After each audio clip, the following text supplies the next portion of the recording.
So, gawa po tayo ng pinatubo. Ayan, ito nahugasan ko na yung mabuti. Tapos, naibabad ko na ito ng 4 na oras dito sa maligamgam na tubig. So, makikita nyo ho, medyo lumalabas na yung kanyang bumuka na yung kanyang mga seeds. Tapos, dito ko siya ilalagay. Ayan.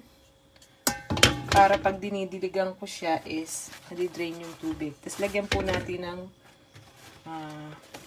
kitchen paper. Ayan. Tapos, ibibuhos ko yun. Mga 3 to 4 days po, ready na to. Hindi na natin kailangan pang bumili. May pambili, pero mas nag-i-enjoy ako talaga pagka sarili kong gawa.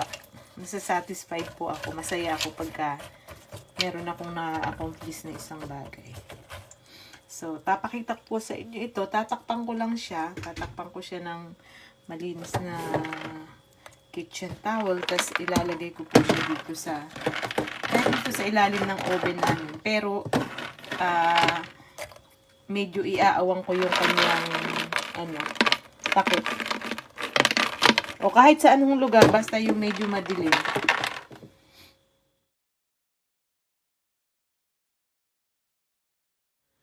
So, ito po ay pang 3rd day na nitong ating pinapatubong munggo.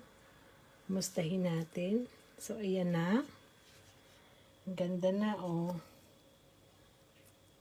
Ang ganda na po, oh. Bukas, pwede na natin itong,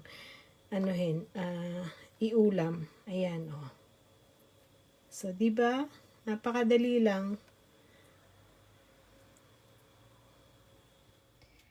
Good morning po! Ito na yung ating pinatubo o yung ating ginagawang munggo sprout. 4 days na po ngayon. At iyan. Ito po ay kailangan ko na palang ready na po ito.